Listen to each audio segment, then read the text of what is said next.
भगवान के बीच में क्या अंतर है? जो लोगों के मन में रहता है कि भक्त अलग है भगवान अलग है, इसको देखिए, भक्त और भगवान का तो अभिन्न संबंध है ना। दोनों एक दूसरे के पूरक है। भक्त के बिना भगवान अधूरे हैं, भगवान के बिना भक्त अधूरे हैं। जब भक्त नहीं होंगे तो भगवान कहाँ से होंगे, और भगवान नहीं होंगे तो भक्ति किसकी करेंगे, भक्त कहाँ से होंगे। तो दोनों ही अभिन्न हैं और दोनों का अंतरंग प्रेम है। कितने भी शास्त्र उठा करके देख लें, कितने भी पुराण उठा करके देख लें, बिना भक्तों के भगवान की कोई लीला नहीं बनती। भगवान की लीला में आनंद, भगवान की लीला में सुख, भगवान की लीला में दिव्यता जब ही आती है जब उसमें भक्तों का समावेश होता है। शबरी जी नहीं होती तो रामायण में इतना सुख नहीं मिलता। केवट जी नहीं होते, भरत जी नहीं होते, हनुमान जी नहीं होते, उद्धव जी नहीं होते, गोपियाँ नहीं होती, अर्जुन जी नहीं होते, कुंती जी नहीं होती।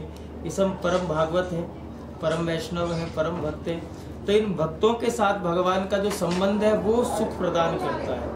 और जैसा कि कहा गया है कि हमारे वैष्णवों में कि दास से उत्तम दासानुदास भक्ति है, कि भगवान तक हमारी पहुंच नहीं है, लेकिन जिन्होंने भगवान को प्राप्त किया उनके चरणों का यदि हम आश्रय ले लें तो भगवान तक हमारी पहुंच हो सकती है, भगवान तक वो हमको पहुंचा सकते हैं। तेरे भक्तों की भक्ति करूं मैं सदा, तेरे चाहने वालों को चाह करूं, यही भक्ति का परम सिद्धांत है। गुरुजी, पहले श्रीमद् भागवत कथा होती थी, राम कथा होती थी, अब ये भक्तमाल कथा की शुरुआत हुई है कुछ ही सालों में। तो ये भक्तमाल कथा की उत्पत्ति कहाँ से? हाँ जी, देखिए, वैसे तो आदि काल से ही कहेंगे, क्योंकि भागवत जी भी भक्तमाल है, भक्तमाल भी भागवत है। भक्तमाल में भक्तों की गाथा है, भागवत जी में भी भक्तों की गाथा है।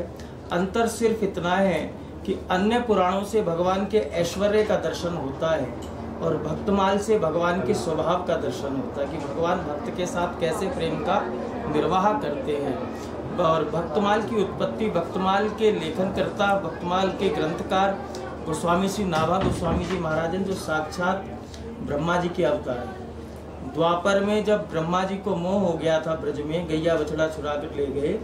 1 वर्ष के बाद जब श्री ठाकुर जी ब्रह्मलोक गए और ब्रह्मा का मोह भंग किया, भागवत में कथा आती है, तो ब्रह्मा ने देखा कि क्या नाम कहते हैं, अंदर कोई और ही ब्रह्मा बैठा हुआ है। तो बड़ा मन में उसको आश्चर्य हुआ कि मैं तो बाहर हूँ और भीतर नहीं, ब्रह्मा कौन।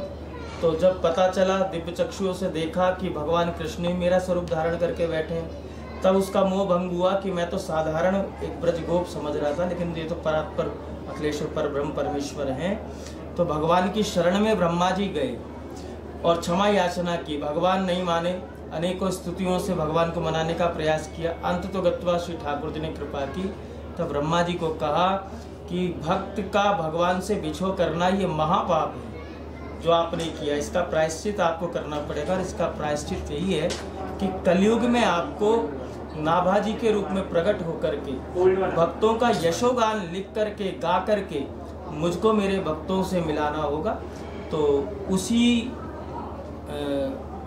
लीला के अनुरूप कलिकाल में ब्रह्मा जी नाभा जी के रूप में प्रकट हुए और अपने गुरुदेव श्री अग्रदेवाचार्य जी की आज्ञा से भक्तमाल का लेखन करके भगवान को, भक्तों के यशोगान को श्रवण करा के भगवान को सुख पहुँचाया।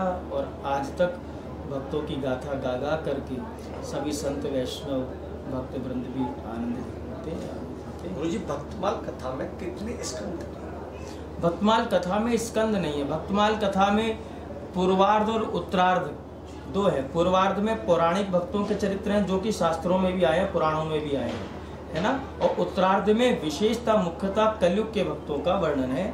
तो आज से 550 वर्ष पूर्व तक जितने भक्त, जब ये भक्तमाल का लेखन हुआ तो जितने भक्त हुए और नाभा जी की स्मृति में जितने भक्त आते रहे, उन सब का लेखन नाभा जी करते हैं। गुरुजी, एक प्रश्न होता है, गुरुजी, बांके बिहारी जी में बार बार पर्दा डाला जाता है, बार बार पर्दे को हटाया जाता है, ये पर्दे की प्रथा क्यों? इसकी अनेक लीलाएं बताते हैं कि मीरा जी आई थी तो मीरा जी दर्शन करने लगी, तो जब जैसे पर्दा हटा तो ठाकुर जी का सिंहासन आगे मीरा जी की तरफ बढ़ा तो तुरंत पर्दा लगा। एक राजस्थान की मैया आई थी, तो ऐसा कुछ संत बताते हैं कि वो वात्सल्य भाव से प्रेम करती थी, तो जब वो जाने लगी वृंदावन से तो उनका मन बड़ा व्याकुल हुआ, तो श्री ठाकुर जी बालक का रूप धारण करके तागे में बैठ गए। ठाकुर जी वहाँ अंतर ध्यान हो गए थे। फिर क्योंकि गोसाई वर्ग में भी सिद्ध गोसाई भी रहे हैं, ठाकुर जी के श्रीअंग से भी है, तो किसी गोसाई को लगा कि भाई ठाकुर जी तो ये तो चलते फिरते ठाकुर जी हैं, हंसते बोलते ठाकुर जी हैं, कि ऐसा तो नहीं उस मैया के साथ ही होली हो। तो देखा तांगे में एक छोटा बच्चा बैठा था, मैया को पता नहीं था कि ये कौन है, मैया तो साधारण बालक समझी। तो ऐसा गुरुजी हमारे बताते थे। जब गोसाई ने कहा जिसे तू बालक साधारण समझ रही, साक्षात बिहार जी अंतर ध्यान हो गए।